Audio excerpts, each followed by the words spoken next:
Ayos! Totoo ang baho mo, tignan sa personal.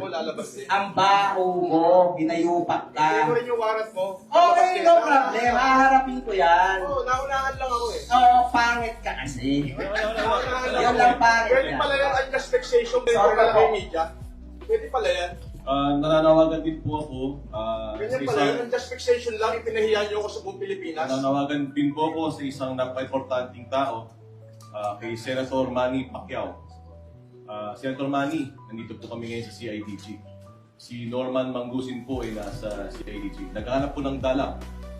Kailangan po yata ng pagkain galing po sa inyo. Senator Manny, yung pong pinto ng CIDG ay bukas po para sa inyo.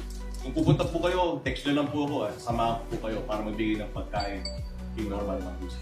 Kasalukuyan ng nagsasagawa ng investigasyon ang PNP para matukoy ang katotohanan ng larawan at kung may mga opisyal ba na pulis na sangkot sa nasabing insidente.